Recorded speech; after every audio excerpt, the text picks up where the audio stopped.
इसलिए उपासक को इस तृष्णा रूपी पापिनी को पहचान करके नष्ट करना ही चाहिए, पूर्ति नहीं। पूर्ति करने से बढ़ती और ना देने से ये नष्ट हो जाती। नष्ट करने से ही शांति मिलेगी। तृष्णा भोगे हुए भोगों की, पकौड़ा चटनी चाहिए, ये चाहिए, जबान, दांत, आंख, कान, नाक, सब इंद्रियां दुष्टों ने जीवन बर्बाद कर दिया। पूरा दिव्य मानव जीवन जो भगवत प्राप्ति के लिए था, बर्बाद। कितना निकृष्ट, बलिष्ठ होने के लिए कितना निकृष्ट उतर जाता है खान पान व्यवहार में। अब आप विचार कीजिए, वो जो जिसमें अंडा जिसे कहते हैं, उसके अंदर कितना लिबलिबा गंदा पदार्थ होता है। उल्टी नहीं हो जाती इन लोगों को? उल्टी हो जाए, बमन हो जाए देख के, कैसा स्वभाव बन गया। दूसरे के मांस शरीर के ऐसे शौक से खा रहे, घृणा नहीं होती? और तुमको ये नहीं पता है कि तुम धर्म विरुद्ध आहार कर रहे हो, ऐसे ही तुम्हारा नोच नोच के काल तुम्हारे मांस खाएगा। कैसे? बोले हमने तो नहीं देखा नोचते हुए। तो देख ले जहां एक्सीडेंट होता है, नहीं? यहां सरिया घुसे, यहां घुसा, यहां घुसा, यहां घुसा, आप जिंदा फड़फड़ा रहे हैं, दृश्य देख लो। काट काट के वो सब निकालते निकालते घंटों लगे, उसमें भी स्वाहा हो गए, आहुति हो गई। किसी को भी यहां यदि तुम सुख दोगे तो वो सुख 1000 गुना बढ़कर तुम्हारे जीवन में आएगा, और किसी भी जीव को दुख दोगे तो 1000 गुना बढ़ के मिलेगा। महाभारत में एक तितली की गुदा में बंबूल का कांटा डाल के छोड़ दिया मांडव्य ऋषि ने, तो सूली डाल करके निकली नहीं, काट दी गई, अणिमांडव्य पड़ा। महाभारत में देख लेना। तितली कोई मनुष्य नहीं है, पर वो भी जीव है। उसकी गुदा में बंबूल का कांटा, तो ऋषि की गुदा में सूली चुभ हो गई। हम तुम तो बहुत छोटे जीव हैं, वो बहुत बड़ी तपस्या में संलग्न महापुरुष मांडव्य ऋषि, अणिमांडव्य, जिन्होंने सीधे धर्मराज से जाके बात की। यहां यमदूत को देख के सोच और लघु शंका एक साथ छूट जाती है, वो सीधे जाके धमकाए और साप दे दिए, जा 100 वर्ष तक मनुष्य आयु को भोग, तब तुझे पता चलेगा। धर्म के निर्णय में चूक कर दी। मैं 8 वर्ष का था, मुझे ज्ञान नहीं था, बालक था, फिर मुझे ऐसा भयानक दंड क्यों दिया गया? इसलिए हम संकेत में बता रहे, तितली की गुदा में बंबूल का कांटा छोड़ा तो उनकी गुदा में सूली चुभ होकर के काट दी गई, निकली नहीं। और तुम खा रहे हो इन पशुओं के मांस को, तो तुम्हारी दुर्दशा नहीं होगी, तुम्हें पता नहीं? इस एक जबान के लिए 2 अंगुल का है खेल सारा। इसके बाद घाटी के नीचे हुआ कोई नहीं मतलब है कि कैसा था, सब मल हो जाएगा। बस 2 अंगुल का स्वाद। अरे बहुत स्वाद ले लिया, थोड़ा राधा नाम का स्वाद लो। मारो इस तृष्णा को, भोजन की तृष्णा को, भोग की तृष्णा को, देखने सुनने बोलने की जो प्रपंच जनित तृष्णा है, इसका नाश करो। जो उपासक भगवत मार्ग में आगे बढ़ना चाहता है, वो किसी को मित्र ना बनाए, और मित्र बनाए तो बहुत काल के बाद बनावे। सहसा किसी को दोस्त नहीं बनाना चाहिए। कह रहे हैं, चिरेण मित्रम बदनीयात् चिरेण च कृतम त्यजेत, चिरेण ही कृतम मित्रम चिरम धारणम अर्हति, रागे दर्पे च माने च द्रोहे पापे च कर्मणि, अप्रिये चैव कर्तव्ये चिरकारी प्रशस्यते, बंधूनां श्रद्धां चैव भृत्यानां स्त्री जनस्य च अव्यक्तेषु अपराधेषु चिरकारी प्रशस्यते। चिरकाल तक परीक्षा लेकर ही दोस्त बनाना चाहिए, सहसा किसी को मित्र नहीं बनाना चाहिए। यह हमारे ब्रह्म ऋषियों का आदेश है। क्या परीक्षा ले हम जिसे मित्र बनाना हो? बोले पहले देखे कि हमसे कोई इसका राग तो नहीं है जो हमसे दोस्ती कर रहा है। हमारे रुपये से राग, हमारे शरीर से राग, हमारे रूप से राग, हमारे पद से राग, कुछ ऐसा तो नहीं है जिसे ये देखकर हमसे दोस्ती करना चाहता है। रूप देखकर, शरीर देखकर, पैसा देखकर, अपने सुख की चाह करके हमसे दोस्ती, बिल्कुल। बोले राग त्यागी ही दोस्त होता है। अगर वो कुछ हमसे लेना चाहता है, भोगना चाहता है, पाना चाहता है, वो दोस्त नहीं होता। दोस्त होता है जो नाना प्रकार की दोस्त के द्वारा दी हुई पीड़ाओं और कष्ट को सह करके दोस्त का साथ कभी न छोड़े। कह रहे चिरम धारण मरहती, चिरकाल तक अपने दोस्त को सुख दे और वो दोस्त उसे दुख दे पर उसे सहता चला जाए, उसे दोस्त कहते हैं। ऐसा कौन दोस्त होगा? बोले राग दर्पे च माने च द्रोहे पापे च कर्मणि, जो राग त्यागी होगा। ये आजकल जो दोस्त बनाए जा रहे हैं, देख लो, नाप लेना कैसे दोस्त हैं, इसका परिणाम देख लेना। आजकल दोस्त बनते हैं, चाहे बालक हो चाहे बालिका हो, शरीर को देखकर, रुपया देखकर। चाहे बच्चा हो चाहे बच्ची। शरीर राग देख करके, रुपया देख करके, सुख का भाव रख करके जो दोस्ती है, घबरा जाना ऐसे दोस्तों से, दूरी बनाना ऐसे दोस्तों से, शोषण करने वाले हैं वो दोस्त नहीं होते। चिरम मित्रम बदनीयात चिरेण च कृतम त्यजेत, चिरेण ही कृतम मित्रम चिरण धारण मरहति। महर्षि जन कह रहे पहले चिरकाल तक उसकी परीक्षा लो कि ये किसी स्वार्थ वस्तु मेरे से दोस्ती नहीं कर रहा। और 100 में 100 स्वार्थ वाले ही मिलेंगे। 100 कोई परमार्थी को होगा जो मित्र ऐसा मिले नहीं, कोई ना कोई स्वार्थ है जिससे वो दोस्त बनाए। चिरकाल तक इंतजार करो, ये किसी स्वार्थ के बसी मित्र वही जो अपने मित्र के लिए प्राणों का त्याग कर दे। कुपथ निवार सुपंथ चलावा। पहला पहचान, तुम्हारे किसी भोग सामग्री, विद्वता, राग, पद, प्रतिष्ठा, इसको देखकर तो नहीं दोस्त बना रहा, हट जाओ, वो दोस्त नहीं, वो स्वार्थी। दूसरा दर्प, अहंकार। अहंकारी को कभी मित्र नहीं बनाना चाहिए। अगर अहंकारी को मित्र बनाओगे तो उसके अहम में ठेस पड़ेगी तो तुम्हारा नाश कर देगा वो। तीसरा द्रोह, जो सबसे लड़ाई झगड़ा और द्रोह करने वाले, ऐसे को कभी मित्र नहीं बनाना चाहिए। चौथा, जो पाप कर्म प्रिय है, ऐसे कभी को दोस्त नहीं बनाना चाहिए। पांचवा, जो शास्त्र विरुद्ध खान पान करता है, अप्रिय कर्तव्य, अप्रिय कर्तव्य, शास्त्र विरुद्ध खान पान, कभी ऐसे को दोस्त नहीं बनाना चाहिए। चिरकाल तक कर्तव्य की परीक्षा लेकर के ही दोस्त बनाना चाहिए। ये कर्तव्य परायण है, ये हमारे प्रति दोस्ती निष्काम भाव से रख रहा है, ये हमारे किसी स्वार्थ से नहीं। ऐसे मित्र होते हैं, बिरले ही होते हैं, ऐसे देखे भी हैं। ऐसे भी मित्र होते हैं कि वो प्राणों की बाजी लगा देंगे लेकिन स्वार्थ की कहीं गंध नहीं और आपका अमंगल और अहित नहीं होने देंगे। ऐसे मित्र दो ही होते हैं, या भगवान और या भगवान का भक्त, दूसरा नहीं होता। स्वार्थ रहित जग जुग उपकारी, तुम तुम्हार सेवक असुरारी। भगवान और भगवान का भक्त, थोड़ी भी भक्ति है तो ऐसा मित्र बना लो, हानि नहीं होने वाली। भगवान से विमुख है तो कोई भी हो, कोई भी हो, स्वार्थ कुछ न कुछ देख करके ही दोस्ती करता है।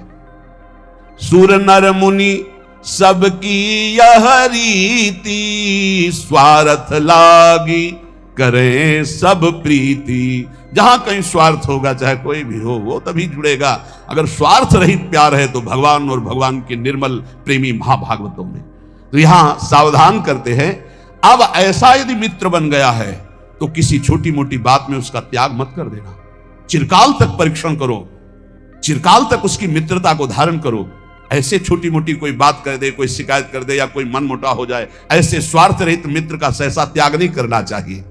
बंधूनाम सुहृदाम च भृत्यानाम स्त्री जनस्य च, अव्यक्तेषु पराधेषु चिरकारी प्रशस्यते। ज्ञान वृद्ध और वयोवृद्ध, इन दोनों का सम्मान करना चाहिए, पर सबसे पहले ज्ञान वृद्ध। जैसे श्री सुखदेव जी ज्ञान वृद्ध हैं और उनके पिता पितामह बड़े बड़े वयोवृद्ध हैं। जब सुखदेव जी पधारे तो सब खड़े हो गए। ज्ञान वृद्ध का अध्यात्म में सम्मान होता है, लौकिक व्यवहार में वयोवृद्ध का सम्मान होता है। बोले 80 वर्ष के हैं तो प्रणाम, और भगवत मार्ग में ज्ञान वृद्ध का अगर वो 10 वर्ष का भी है और वो भगवान की भक्ति में बढ़ा हुआ है तो देखो, गुरु का नाम पीछे आया, चेला का नाम पहले आया। प्रहलाद, फिर नारद, जबकि नारद जी गुरु है प्रहलाद जी के। पर जब भक्त नामावली का गान करते हैं प्रातः स्मरणीय भक्तों में, तो प्रहलाद, नारद, पराशर, पुंडरीक, व्यास, अम्बरीश, सुकसौनक, भीष्म, दालभ्याम, पहले प्रहलाद जी का आया। अद्भुत भक्ति, अद्भुत निष्ठा। तो यहां ज्ञान वृद्ध का सम्मान अध्यात्म में होता है, व्यवहार में वयोवृद्ध का सम्मान होता है।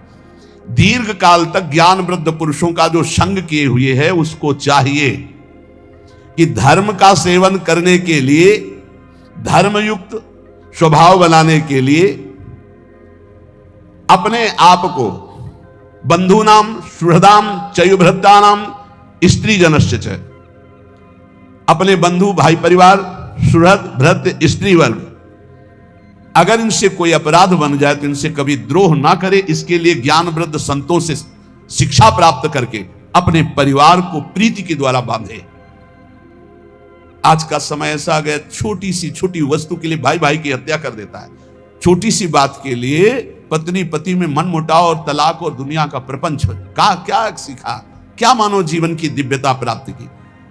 ज्ञान वृद्ध पुरुषों की सेवा करके बंधुनाम सुहृदाम च भृत्यानाम स्त्री जनस्य च, अपने भाई से, अपने सुहृद जनों से, अपनी पत्नी से, अपने पारिवारिक जनों से ऐसी प्रीति करो वो तुम्हें कटु व्यवहार करे। ये बात देखो जो शास्त्र कह रहा है वो उसमें में पाई गई, जो धर्मात्मा पुरुष उसमें लक्षण पाए जाते हैं। बंधुनाम सुहृदाम च भृत्यानाम स्त्री जनस्य च, यहां शिक्षा लेनी चाहिए। ब्रह्म ऋषि जन बोल रहे आप अपने भाई से, अपने सुहृद जनों से, अपनी पत्नी से, अपने परिवार से किसी भी बात को लेकर के द्वेष ना करें, विग्रह ना करें। चिरकाल तक मित्र की परीक्षा लेकर उसे मित्र बनाए, छोटी मोटी बात में उसकी दोस्ती को तोड़े ना, ये आपके अंदर दैवत्व भाव आएगा। सर्वस्विंद्री लोभेन संकटान्यवगाहते, सर्वत्र संपदस्तस्य संतुष्टम यस्य मानसम। चाहे गृहस्थ में हो चाहे विरक्त में हो, जो लोभग्रस्त हो जाता है वो संकट में निश्चित पड़ जाता है। लोभग्रस्त हो गया तो संकट में पड़ जाता है, पक्का पड़ जाता है। इंद्रियों के लोभग्रस्त होकर धन के लिए, भोग के लिए यदि जाएगा तो संकटग्रस्त हो जाएगा, मारा जाएगा पक्का। श्री दत्तात्रेय जी ने बाज को, श्यान पक्षी को गुरु बनाया। वो एक मांस का टुकड़ा लिए जा रहा था, कई पक्षी दौड़े तो उसने विचार किया कि मेरे ऊपर झपटेंगे, मांस का टुकड़ा छोड़ दिया, सब पक्षी उस पर टूट पड़े, आराम से चल पड़ा। बोले ऐसा होना चाहिए, ऐसा होना चाहिए, इसलिए उनको गुरु बनाया, श्यान पक्षी को, साधु को ऐसा चाहिए। जहां देखे कि इस वस्तु या इसके कारण प्रपंच, वैभव और संपत्ति और लोभग्रस्त पुरुष कोई हो, चाहे गृहस्थ हो चाहे विरक्त हो, अंततो गत्वा संकट में फंसकर मारा जाता है। इसलिए चित्त में संतोष धारण करे। सर्वत्र भरी हुई संपत्ति है, संतोषी पुरुष को बड़ा आनंद है संतोष में। संतोष रूपी धन आ गया तो सब धन धूल समान। चाहे जितना धन हो, संतोष न हो, दरिद्री है। जिस समय संतोष हृदय में आया उसी समय वो महान बन जाता है। बिन संतोष न काम न साही, अछत काम सुख सपने नाही। इसलिए चाहे गृहस्थ हो चाहे विरक्त हो, इस परम धन को धारण करे, संतोष धन। संतोष धन की परिभाषा, जोई जोई प्यारो करे सोई मोई भावे। जैसे मुझे प्रभु रखते हैं हमें वही अच्छा लगता है। मेरे नाथ जैसे रख रहे हैं, बहुत अच्छे से रख रहे हैं, ऐसा भाव रखना चाहिए। जैसे पैर में जूता पहन ले तो पूरी पृथ्वी में मानो सुरक्षित चरण हो गए, पूरी पृथ्वी में थोड़ी बिछाया जाएगा कारपेट। अपने पैर में जूता पहन लो, पूरी पृथ्वी को नहीं सुधार सकते, तुम अपने चित्त को सुधार कर संतोष रूपी धन ले आओ। न भाई से झगड़ा करो, न पत्नी से झगड़ा करो, न परिवार से झगड़ा करो, न पड़ोसी से करो। सोचते होगे कि झगड़ा नहीं करेंगे तो फिर लोग हमको सताएंगे, नहीं। जो सताने वाला भाव रखता है वो अपने आप नष्ट हो जाता है। आप संतोष धारण करो और देखना, जो उद्दंड हैं, जो दूसरों को दुख देते हैं, अपने आप नष्ट हो जाते हैं। ये खूब देखी हुई बात कह रहे हैं, शास्त्र से और व्यवहार से भी। इसलिए संतोष रूपी अमृत का पान करने वाला, चाहे गृहस्थ हो चाहे विरक्त हो, वो सुख को प्राप्त होता है। जो धन के लोभ से, भोगों के लोभ से असंतुष्ट रहता है, उसी को दरिद्री कहते हैं, चाहे जितना बड़ा हो। असंतोष ही सबसे बड़ा दरिद्रतापन है, भिखमंगापन है, दुख है। संतोष सबसे बड़ा सुख है। अतः परमार्थिक, चाहे गृहस्थ हो या विरक्त, सुख चाहने वाले को संतोष रूपी धन हृदय में धारण करना चाहिए। परब्रह्म परम धाम योशो ब्रह्म तथा परम, तमाराध्य हरिम याति मुक्ति मप्यति दुर्लभाम। परम दुर्लभ मुक्ति, परम दुर्लभ सुख उसी को प्राप्त होता है जो भोगों से संतुष्ट होकर भगवान श्री हरि की उपासना करता है। जैसे गोस्वामी तुलसीदास जी कह रहे हैं, जथा लाभ संतोष सदा काहू सो कछु न चाहोंगो। इससे बहुत जल्दी हरि प्रसन्न होते हैं। और नाम जब कर रहा है, हरि की आराधना कर रहा है, वो परब्रह्म परम धाम योशो ब्रह्म तथा परम, जो परब्रह्म है, परम धाम है, परम स्वरूप है, उन श्री हरि की आराधना वही पुरुष कर सकता है जो संतोषी है, और वही मोक्ष पद को प्राप्त होता है। और जो संतोषी नहीं, तो पहले सुना भेषधारी हरि के उर शालय। अब यहां महर्षि पुलस्त्य जी कह रहे, धाम, पुरी और तीर्थ, प्रायः गृहस्थ या विरक्त सब कोई इनका सेवन करता है। सेवन सब कोई करता है, लेकिन फल कौन प्राप्त कर पाता है? तीर्थों में, धाम में, पुरियों में, ये महर्षियों की वाणी है। तीर्थ सेवन करने वाले को फल कौन प्राप्त कर पाता है और कौन अपने फलों को गंवा देता है, जो और पहले से है पुण्य फल उनको नष्ट कर देता है तीर्थों में जाके। तो बोले यस्य हस्तौ च पादौ च मनश्चैव सुसंयतम विद्या तपश्च कीर्तिश्च तीर्थ फलमश्नुते प्रतिग्रहादुपावृत्तः संतुष्टो येन केनचित् अहंकार निवृत्तश्च सा तीर्थ फलमश्नुते अक्रोधनश्च राजेन्द्र सत्यशीलो दृढ़व्रतः आत्मोपमश्च भूतेषु स तीर्थ फलमश्नुते। तीर्थों में जाए तो अपने हाथों को, अपने पैर को, अपने मन को संयम में रखे। जो विद्वान, तपस्वी, गृहस्थ, विरक्त कोई भी हो, पहली बात तीर्थों में जाए तो अपने शरीर को संयम में रखे। पहला, कभी किसी तीर्थों में मैथुन धर्म का प्रयोग न करें। तुम्हारे गृहस्थ हो, घर है, परिवार है, तीर्थ गए हो, बहुत होश में जाओ। जैसे हरिद्वार, काशी, द्वारिकापुरी, ये ब्रज धाम, कहीं भी भगवान की कृपा से यदि जाना मिले तो पहला नियम ले लो कि हमको इन तीर्थों में ब्रह्मचर्य से रहना है। 1 दिन, 2 दिन, 3 दिन, 4 दिन, जितने दिन तुम्हें रहना हो, ब्रह्मचर्य का पहला। दूसरा, कोई ऐसा कार्य तुम्हारे हाथ से न बन जाए। हाथ पैर अहंकार संभाल के तीर्थ में। संत कनि रंकन जानती अभिमानी गर्विष्ठ लोभ मद मत तगाधा दुष्ट परिहरो दूरी भजत भज श्री हरि राधा। धामों में, तीर्थों में ऐसे भगवान के लाडले घूमते हैं जिनको तुम समझोगे पागल हैं, जिनको समझोगे भिखमंगे हैं, जिनको समझोगे। ये भूल कभी न करे तीर्थों में जाके किसी भिखारी, किसी पागल, किसी को कमजोर समझकर कि आप मार दें, पीट दें। पहली बात, किसी भी तीर्थ में जाकर मैथुन धर्म का प्रयोग न करें। गृहस्थ किसी भी तीर्थ में जाकर किसी को गरीब या भिक्षुक या भिखारी को समझ करके कि अरे ये तो ऐसे ही, कहीं आप उनकी अवहेलना न कर दें, उनके ऊपर हाथ ना उठा दें, सारे सुकृत चले जाएंगे। और कह रहे, जो तीर्थ सेवन का फल प्राप्त करता, तीर्थों में जो बटता हो उसे नहीं पाना चाहिए। प्रतिग्रह शून्य। अगर जैसे हलवा पूड़ी परिक्रमा में बट रहा है या कहीं बट रहा है, बोले ये प्रभु का प्रसाद है, आप ले लीजिए, प्रणाम करो। आपको ये नहीं कि दबा के हलवा पाए, परिक्रमा किए हो, आप आए हो गृहस्थी में, बिल्कुल आपको किनका नहीं लेना। किनका लेना है? राधा रमण जी के मंदिर में, राधा वल्लभ जी के मंदिर में, बिहारी जी के मंदिर में, वहां बट रहा है तो आप किनका ले लीजिए। रोड में बट रहा है, संसार में बट रहा है, ये सुकृत और पुण्य के लिए, ये प्रतिग्रह है, गृहस्थी को नहीं लेना चाहिए।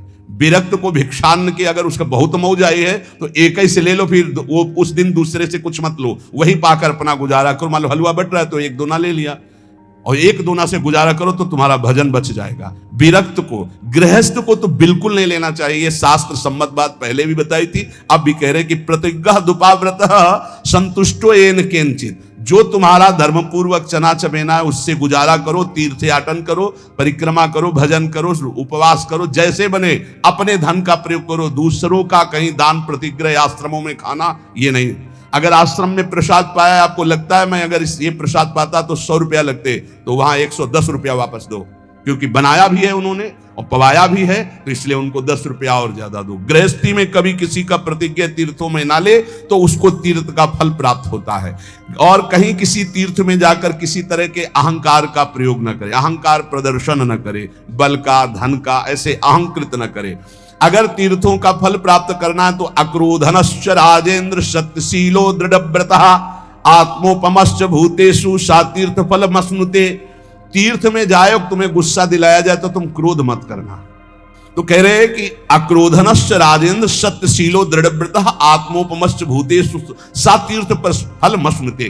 तीर्थों में कभी किसी के ऊपर क्रोध न करे और तीर्थों में जय दिन रहे सत्य बोले, और तीर्थों में जय दिन रहे व्रत पूर्वक रहे, कुछ नियमावली लेकर के। अब जैसे बोले तीर्थों में जाके कुछ छोड़ना चाहिए, हमने गांव में सुना है ये बात, बोले तीर्थों में जाकर कुछ छोड़ना चाहिए। बोले हम तो फूल गोभी छोड़े आए, जिंदगी में फूल गोभी नहीं खाएंगे, ये कोई छोड़ना हुआ यार। बोले हम बैंगन छोड़े आए, हम लाल मिर्च छोड़े आए, ये कोई छोड़ना हुआ? काम क्रोध लोभ मोह मद मत्सर, सत्य बोलो, झूठ छोड़ो, निष्काम बनो, ये बातें तो है छोड़ने की। बैंगन छोड़ आए, भरता छोड़ आए, और ऐसे तीर्थ हमने सुना भाई, सुना पक्का। बोले हम बद्री नारायण गए थे, बोले वहां कहा जाता है सब छोड़, कुछ न कुछ तो छोड़ना ही चाहिए। तो बोले जिंदगी भर के लिए फूल गोभी छोड़ आए, नहीं पाएंगे हम। ये कोई छोड़ेगा, वो फूल गोभी छोड़े से परम पद मिल जाएगा? अरे छोड़ना है तो बेईमानी छोड़ो, कपट छोड़ो, कि आज से मैं झूठ नहीं बोलूंगा, किसी के साथ बेईमानी नहीं करूंगा, पापाचरण नहीं करूंगा। तो कह रहे आत्मोपमश्च भूतेषु सतीर्थ फल मसनुते, समस्त तीर्थ प्राणियों में, चाहे पशु चाहे पक्षी, आत्मवत भाव रखो। कोई पापाचरण तीर्थ में ना हो, किसी का दान तीर्थ में स्वीकार न करो, तीर्थों में व्रत रखो, क्रोधहीन व्यवहार हो, सत्यवादी बनो जितने दिन तीर्थों में, तो आपका तीर्थ फल सुरक्षित रहेगा। और जिसका तीर्थ फल सुरक्षित रहता है उसका अध्यात्म उठने लगता है, अध्यात्म भाव में उसका भाव उठने लगता है। इसलिए उपासक को चाहिए कि अगर भगवत तीर्थों में वास मिल रहा है, भगवत तीर्थों में है, तो बहुत सावधान होकर रहे, क्योंकि तीर्थों का पाप भी कई गुना बढ़ के होता है, पुण्य भी कई गुना बढ़ के होता है। तो आज के सत्संग का सार, भगवत मार्ग में चलकर नाटक ना करे, भगवत मार्ग में चलकर केवल भगवान के रिझाने के लिए सब कुछ करे, जो नाचना गाना कथा कीर्तन भगवत भाव, ये प्रभु को रिझाने के लिए। अगर हम तीर्थों में जाएं तो ठीक से आचरण करें, जैसा वर्णन किया गया। जीवन में सिद्धांत समझ ले, भोगों से कभी शांति नहीं मिलती, तृष्णा, सब कुछ पुराना हो जाता है लेकिन वो नई बनी रहती है। इसलिए हम नाम जप के द्वारा, सत्संग के द्वारा अपने अंतःकरण को निर्मल करके इसी जन्म में भगवत प्राप्ति करें। एक समय 24 घंटे में ऐसा निकालो जिस समय आप अपनी अंतःकरण की वृत्ति को बार बार बाहर जाते हुए घसीट कर अंतर में लगाओ। हर समय साधन में लगे हो, लेकिन एक समय इतना साधन कर, जो गृहस्थी में हम कह रहे हैं 10 मिनट शुरू करो भाई, 10 मिनट से 10 मिनट शांत होकर बैठ जाओ। 10 मिनट बैठने में क्या परेशानी, उस समय जांच करो, जहां जहां मन जाए वहां से हटाकर नाम में लगाओ। बार बार सुंदर स्वर्णिम अक्षरों से नाम लिख रहे हैं, रंग बिरंगे अक्षरों से, रा और रंग से, बड़ी आ की मात्रा और रंग से, धा और रंग से, बड़ी आ की मात्रा और रंग से, ऊपर के ऐसे खेलो, मन को खिलाओ, राधा नाम में खिलाओ, डुबाओ इसमें। आप देख लेना, हमारी बात को समझ लो। केवल ये वो बात कह रहे हैं जो आपको प्रियाजू के रूप के ध्यान में डुबो देगी। यही राधा नाम रूप प्रकाशित करेगा। तेरो रूप कहे तो नहीं आवे, श्री हरिवंश कछुक जस गावे, वो रूप ये प्रकाशित कर देगा। तो कह रहे शून्य स्वेवावकाशेषु, एकांत स्थल में जहां आपको विक्षेप न पड़े। ऐसी वृत्ति के समय अगर आपको कोई शोरगुल सुनाई दे रहा हो, आपका अभ्यास दृढ़ नहीं, तो एक रुई को ऐसे कपड़े में करके, महीन कपड़े में 2 बना लो, ऐसे लगा लो, कान में लगा लो, आवाजें नहीं जाएगी। अब ध्यान करो, देखो साधन की प्रणाली। और जब अपने साधन की बात होती है ना, तो आप हजारों अलग अलग आवाज करो, तो हमें बस इतना समझ में आएगा कि चिड़िया चहचहा रहे हैं, आवाजें निकल रही, हमारे लक्ष्य में कोई अंतर नहीं पड़ने वाला। और अगर डूबना हो गया तो आवाज भी खत्म, श्रवणेंद्रिय होते हुए भी शोरगुल नहीं सुनाई देगा। पर प्रारंभिक दशा में ऐसा चाहिए। अगर आपको बार बार विक्षेप हो रहा हो, विक्षेप तो इतना कि घड़ी का टक टक भी बर्दाश्त नहीं होता, मन है ध्यान में बैठे ना, वो पहली बार खिड़की खुला है, खिड़की खुला है, खिड़की, अब उठो, पहले खिड़की बंद करके आओ। ये इसको बैठते ही देख लो कि कोई ऐसा प्रश्न तो नहीं कर रहा कि अमुक कोई बात हो, उसको निपटा दो पहले।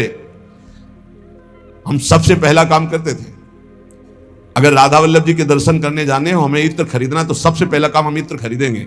क्यों? ये दर्शन नहीं करने देंगे, इत्र खरीदना है।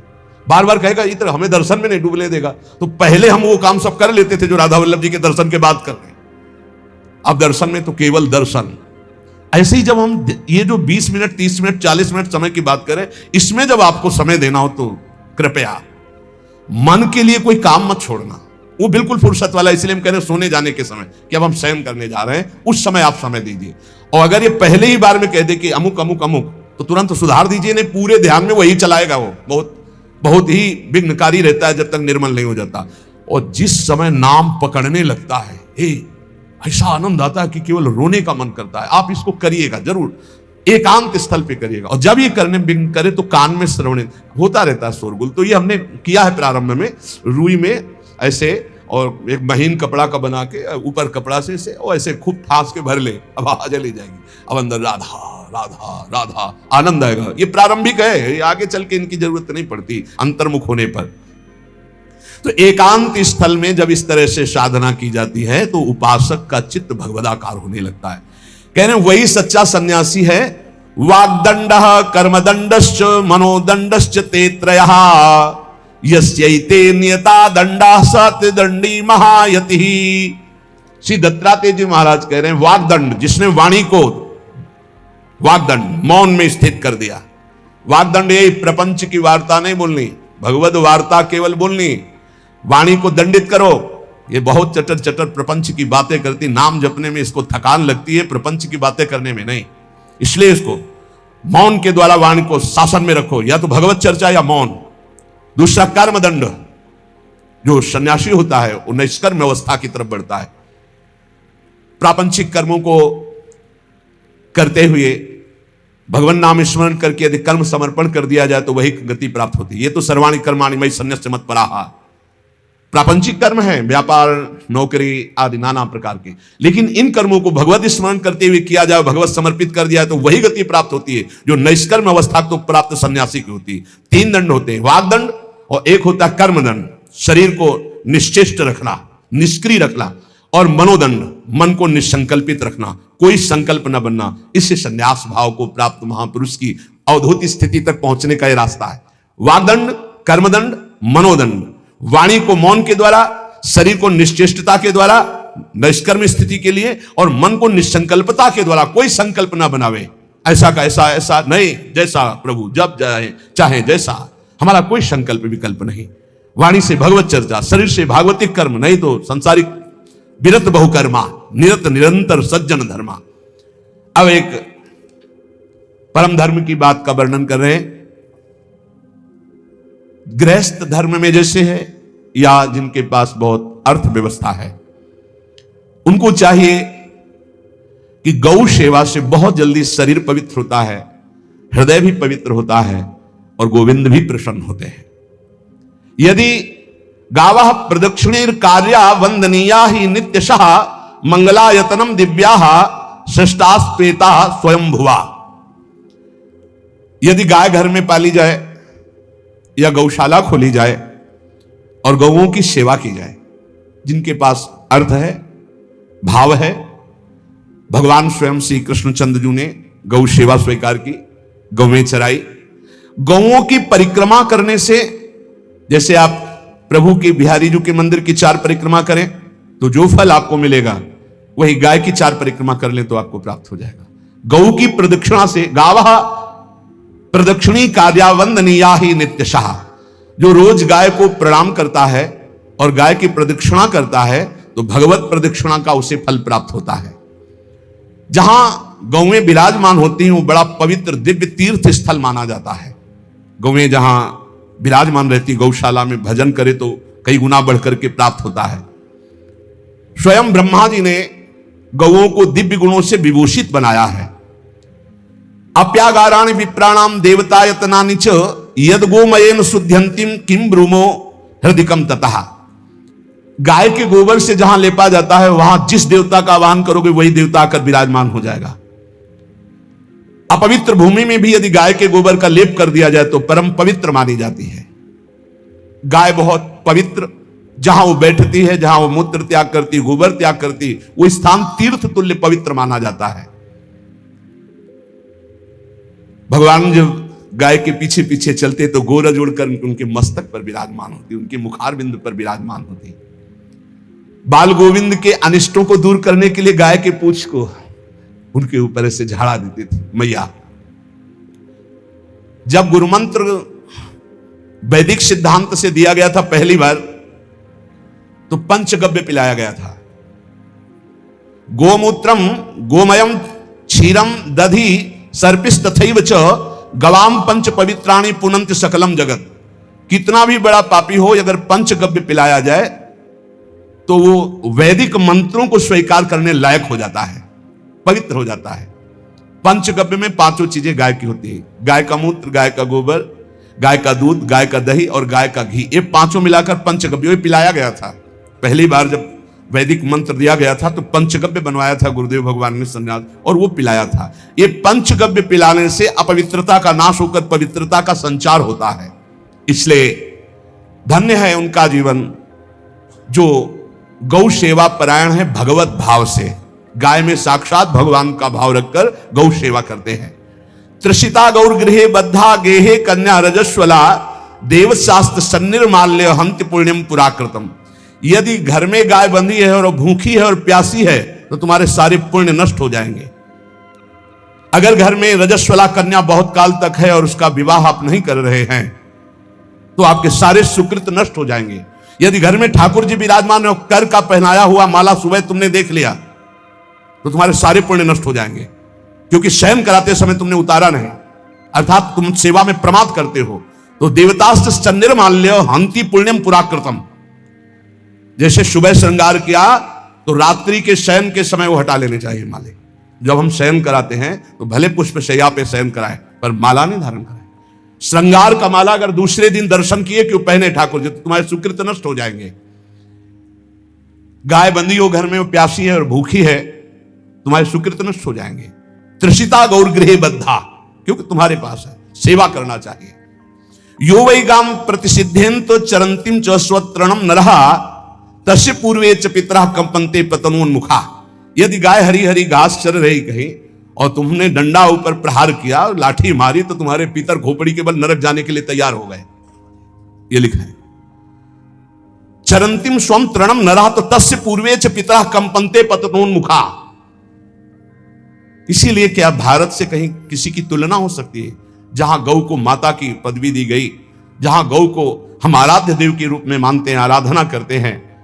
गौ रक्षा, गौ सेवा, ये बहुत बड़ा इसमें छुपा हुआ है। स्वयं भगवान अवतरित होकर गौ रक्षा, जब गाय के रूप में पृथ्वी रमाती तो भगवान का अवतार हुआ है।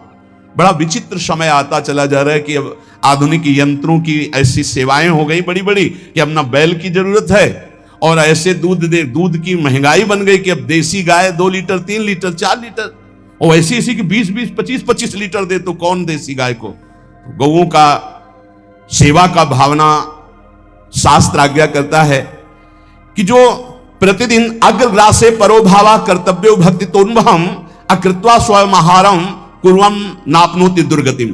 जो ही तुम्हारे गृहस्थ में घरों में पहले होता था, अब तो भगवान जाने, जे ही पहली रोटी तवा में गई तो वो निकाल करके पक्की रखी जाती थी गौग्रास के लिए, पहला रसोई में।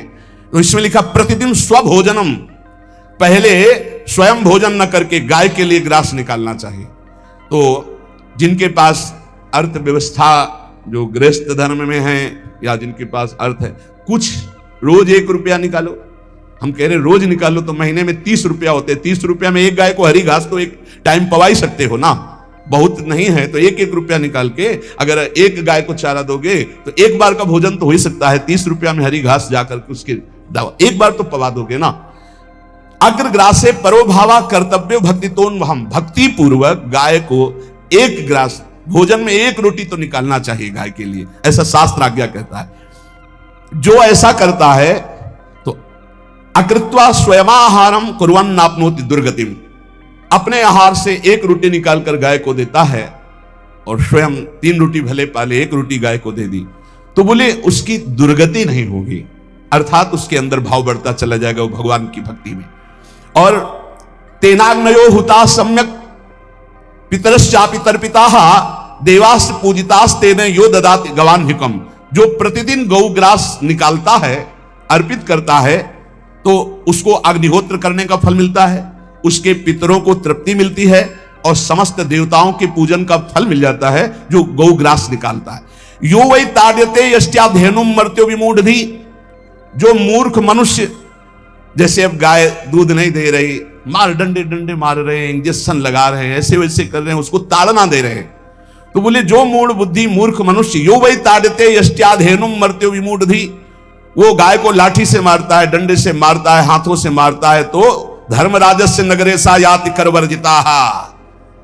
धर्मराज जी पहले अपने नरक में ले जा करके उसके कहते थोड़े थोड़े तिल तिल करके पहले इसके हाथ काटो, मरना है नहीं वहां। अब आराम आराम से थोड़े थोड़े पहले हाथ वर्जिता है, इन्हीं हाथों से गाय को मारा था ना, तो ऐसे थोड़ा थोड़ा काटा जाता है उसके हाथ, कर वर्जिता हा, उसके दोनों हाथ काट करके थोड़े थोड़े। यो वै दंसान वार्यति तस्य पूर्वे कृतार्थ काहा नृत्यंत स्वादिस्मास तरिष्यति भाग्यवान।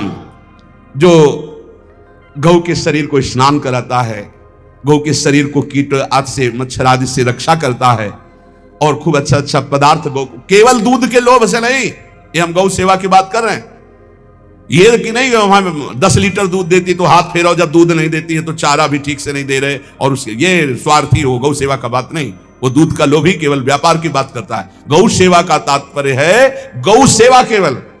खूब बछड़े को पिला दिया प्रसाद रूप से, जो दूध मिला उसका अपने सेवन की वो बात तो अलग है। अब बछड़े को तो जरा सा केवल पिन्हाने के लिए कर दिया और खूब सारा दूध लीटर में नाप करके जा रहा है, और उस समय तक तो खवाओ पियाओगे ही खूब अच्छे से। उसके बाद जब दूध देना बंद किया तो उसका आदर सत्कार खत्म, खोल के बाहर ऐसे वो प्लास्टिक खाते घूम रही है, तो ये गौ सेवा नहीं मानी जाएगी, वो स्वार्थ पूर्ति मानी जाएगी। जो सदैव गौ सेवा करता है, उसके डांस मच्छर हटाता है, स्नान कराता है, पीठ में हाथ फेरता है, उसके पूर्वज जो पितर होते हैं वो नाच पड़ते हैं, उनका मंगल होना शुरू हो जाता है कि हमारे वंश में गौ सेवक पैदा हुआ, बड़ा भाग्यवान है और वो गौ के द्वारा हमें तार देगा, ऐसा भाव। गौ सेवा हमारे सनातन धर्म में बहुत बड़ा स्थान गौ सेवा का है। पर एक बात ध्यान रखें, इन सब सेवा का फल है भगवान के चिंतन में निरंतर वृत्ति डूब जाए।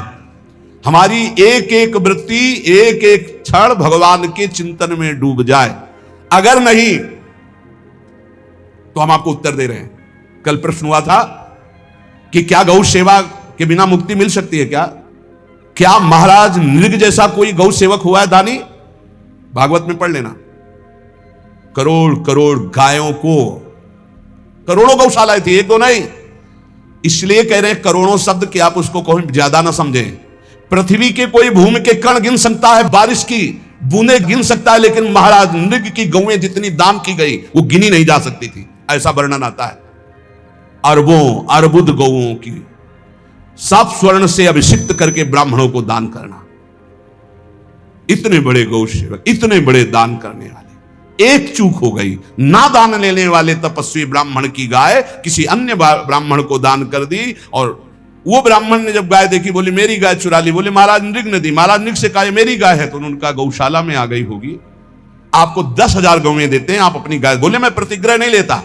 जिसने दान लिया था उसने कहा गाय यही लेके जाऊंगा, तो उनका आप गाय छोड़ दीजिए, आपको 10,000 गाय देते। बोले नहीं लूंगा।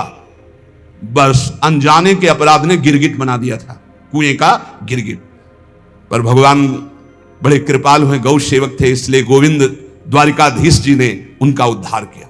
सब साधन का फल है अच्युत भावना से युक्त होकर, भगवत भावना से युक्त होकर निरंतर भजन करते हुए सेवा परायण रहो, चराचर जगत की सेवा परायण रहो। भजन करना ही सबसे बड़ा परम धर्म है। हम सब सेवाएं करें जगत की, लेकिन अंदर से राधा राधा राधा, गोविंद गोविंद गोविंद गोविंद, आनंद आ जाएगा। तन से सेवा करो, मन से भगवान की चिंतन, माम निस्मर युद्धते, भगवान की चिंतन में रहो। सेवा और व्यापार में अंतर होता है। गौ सेवा के बहाने से धन का जो दान लेना है और उसका अपने में प्रयोग करना, मैं पितरों सहित नरक जाना है, लिख लो। गौ सेवा के बहाने से दान लेना और उसका अपने परिवार के सुख में पैसे का प्रयोग कर देना या अपनी वासनाओं की पूर्ति में लगा देना।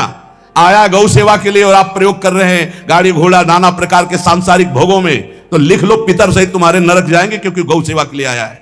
गौ सेवा का धन सिर्फ गौ सेवा में ही लगना चाहिए। आप गौ सेवक है, दूध पान कीजिए, रोटी खा लीजिए, लेकिन गौ सेवा का अर्थ आप अपने वासनाओं की पूर्ति में, अपने मनोरंजन में या अपने मन के संकल्प भावना में नहीं पूरी कर सकते। गौ सेवा के लिए ही पूरी कीजिए। गौ के वास का निर्माण, गौ के भोजन की व्यवस्था, वो दूध दे ना दे, वो कैसी भी अवस्था में हो, उसकी सेवा परायणता, उसके लिए सेवक रखना, सेवकों को भी सुख प्रदान करना, लेकिन स्वयं कभी गौ के सेवा के लिए आए हुए धन का स्वयं के लिए भोग ना करना और निरंतर भजन में रखना, उसे परम पद की प्राप्ति हो जाएगी।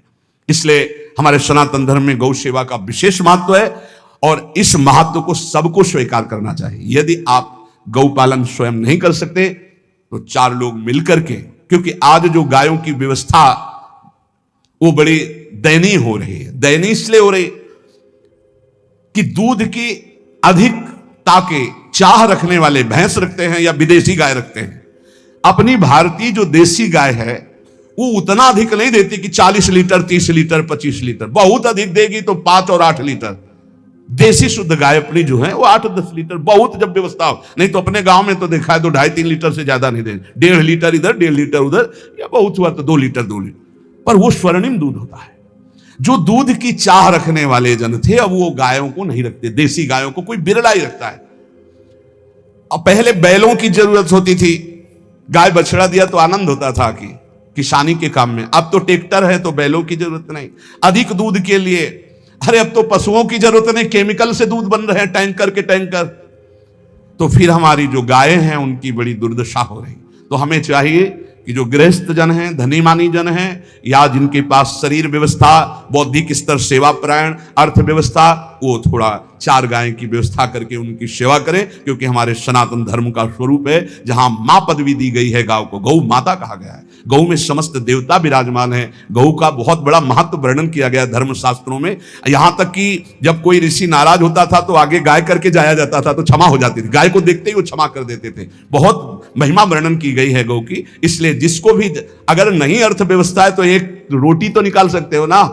तुम्हारी रसोई में रोटी बने तो पहली रोटी निकाल लो, और आसपास जहां गाय बंधी हो तो उसको दे आओ जाकर, तो कम से कम धर्म का पालन हो जाएगा, गौ सेवा बन जाएगी। तो गौ सेवा, चराचर जगत की सेवा, भगवत सेवा, सबका फल है। फिर प्रारंभ में आ जाइए, स्मृति।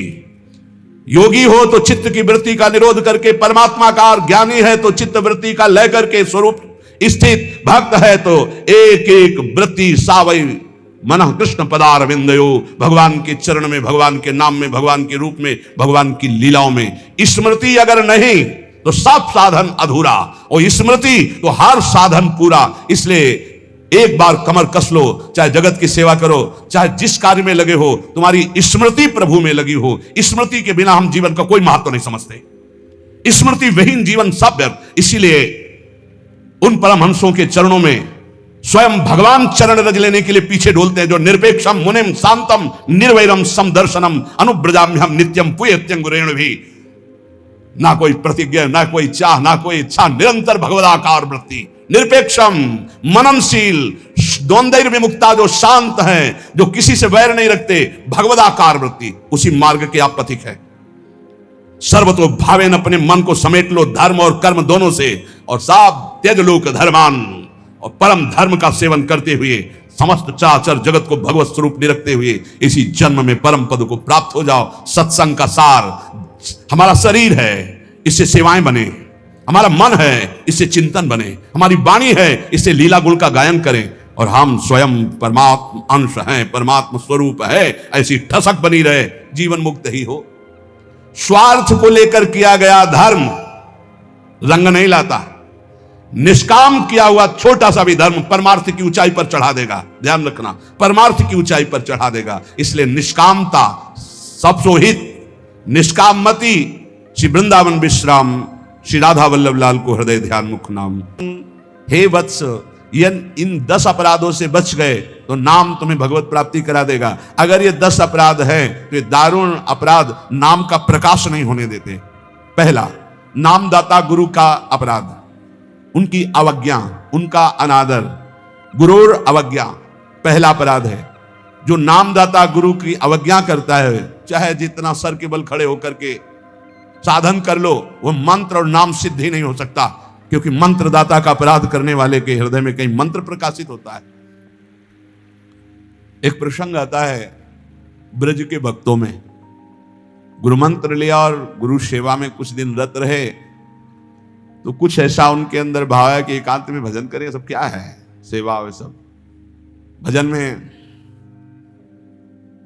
एक दिन उनके गुरुजी ने उनके पास सूचना भेजी कि आ जाओ, बहुत हो गया। और गुरुजी कुछ दिन में पधार गए, सारा भजन साधन सब खत्म। अब उनके सारांश में बताया तो बहुत बड़ा उनका प्रसंग, बहुत व्याकुलता हुई उनकी। सब संतों से, बड़े बड़े संतों से पूछा, बिल्कुल ऐसी बहिर्मुख स्थिति, कोई भजन नहीं, कोई। उनका गुरु अवज्ञा हो गई, गुरु अपराध हो। बोले अब कैसे? गुरु जी तो पधार गए। बोले बिना गुरु कृपा के अब कुछ नहीं होने वाला। आसन लगाओ गुरुदेव का, आवाहन करो, भूख प्यास सहते हुए खूब रो चिल्लाओ। जब गुरु जी इस पे प्रकट हो जाए आसन पर, वो संभाल ले तो संभाल ले, जीवन व्यर्थ चला गया। ऐसा कैसे हो सकता है कि मंत्रदाता का अपमान करके कोई मंत्र सिद्ध कर ले या संसार में चला जाके सुखी हो जाए? कभी नहीं। संसार में भी जाता है तो गुरुजनों की आज्ञा, गुरुजनों का जब ब्याह होता है तो गुरुजनों का आशीर्वाद, आचार्य का आशीर्वाद, देवी देवताओं का पूजन बड़ा मंगलमय होता था। इसीलिए अब आज का जो जीवन गृहस्थी का बड़ा संकटपूर्ण जीवन है, क्योंकि ना तो आचार्यों का आशीर्वाद है, ना गुरुजनों की सलाह है, ना भगवत मनमानी आचरण, बेविचार प्रवृत्तियां बढ़ रही हैं, तो कौन इन सब बातों को माने? नाम जापक के लिए सबसे पहला अपराध है गुरूर अवज्ञा। अपने मंत्रदाता गुरु की अवज्ञा कर देना, गुरु का अपमान कर देना। अब कोई गुरु को ऐसे थप्पड़ थोड़ी मारता है, कोई गुरु को ऐसे थोड़ी। गुरु अवज्ञा का मतलब उनकी रुचि के प्रतिकूल चल देना, अपनी रुचि रखना। अच्छा, गुरु अनंत माताओं जैसा वात्सल्य रखते हैं, वो चुपचाप सहन करते हैं। उनका सहन करना तुम्हारे लिए बहुत हानिकारक है। वो सहन ना करें, कृपा करके हमें दंड दे दे, ये हमारे लिए मंगल विधान है। हमसे कोई गलती हो जाए तो गुरु सहन ना करें, श्री जी ऐसी कृपा करें कि वो हमको कटुवचन बोले, हमें दंड विधान कर दें, हमारे ऊपर शासन लागू कर दें, ये करुणा होगी। और अगर वो मौन रहकर चुपचाप सह रहे हैं तो हमारा सर्वनाश है। कि हम समझ रहे हैं हमारे गुरु जी प्रसन्न है और वो अंदर से वो जल रहे हैं इस बात से कि ये भगवत मार्ग के विमुख आचरण कर रहा है और मेरी बात नहीं मान रहा, अब मेरा अधिकार कैसे इस पर लागू हो सकता है, ये तो मान ही नहीं रहा। बस ये अवज्ञा होती सबसे। तेन वचन मानत गुरुद्रोही निस्दिन करत आपनो भायो। तो इत व्यवहार न उत्पर, तुम्हारा व्यवहार भी नहीं बच सकता और परमार्थ भी नहीं बन सकता। व्यवहार बच नहीं सकता और परमार्थ बन नहीं सकता। इत व्यवहार न उत परमार्थ, बीच ही बीच जन्म गमायो। दूसरा, साधु नाम निंदाम, किसी भी नाम जापक वैष्णव संत की कभी भी निंदा न करे। ये नामापराध है। सबसे पहला है गुरुर अवज्ञा, दूसरा है साधु नाम निंदाम। और भेदम हरे हरो, भगवान शंकर और हरि में भेद न करे। वही हर है, वही हरि है, वो परस्पर एक लीला करते हुए विराजमान है। हरि और हर में कोई भेद नहीं, पक्का भेद नहीं। पहला गुरुर अवज्ञा, दूसरा साधु नाम निंदाम, तीसरा भेदम हरे हरो, और चौथा है वेद निंदाम। वेद भगवान का वांग्मय स्वरूप है, किसी की रचना नहीं है। भगवान वेद व्यास जी ने वेद का विभाग किया है। वेद की रचना तो स्वयं वेद प्रकाशित हुए हैं। वेद की रचना किसी ने नहीं की, स्वयं वेद प्रकाशित अपौरुषेय है। ये किसी के द्वारा लिखे नहीं हुए, स्वयं जैसे भगवान प्रकट हुए ऐसे वेद भगवान प्रकट हुए हैं। वेद की निंदा करने का अधिकार किसी को नहीं है। हाँ, वेदातीत प्रेम स्थिति है जिसे वेद नेति नेति कह के प्रेमी जन उनका दुलार कर रहे हैं। इसलिए देवर्षि नारद जी स्वयं आज्ञा करते हैं, वेदान्नपि सन्नस्ति सा केवलम मौच्छिन्न अनुरागम लभते।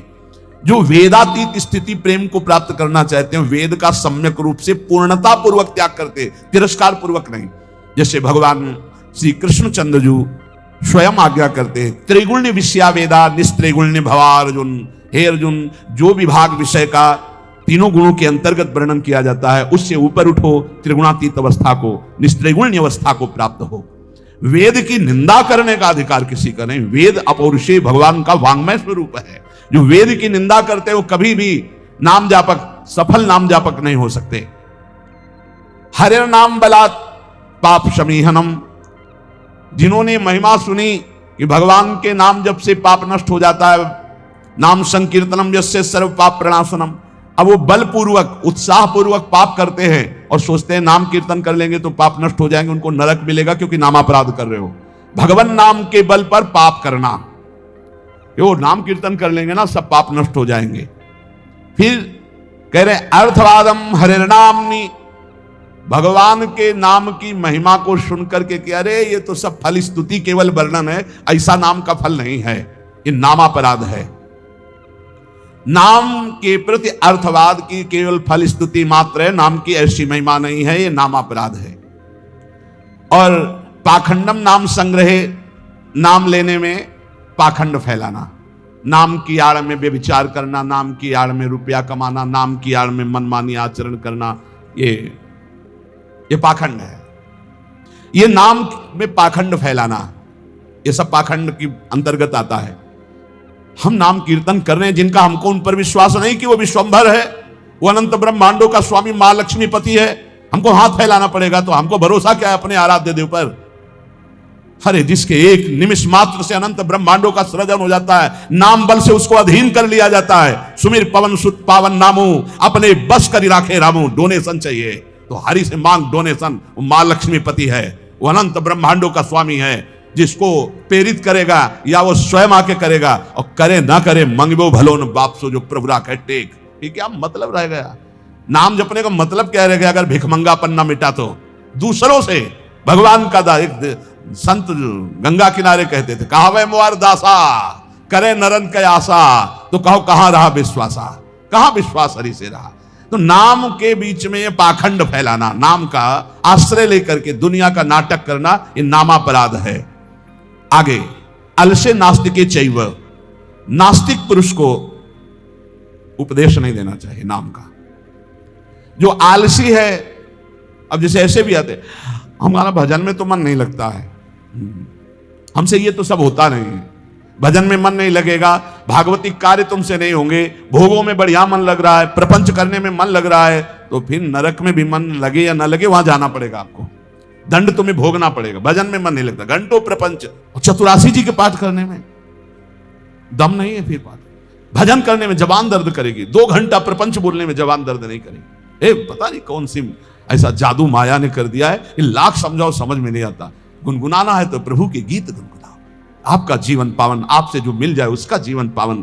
आपको नाम जप करो, खूब गृहस्थी के कार्य करो, कौन मना करता है।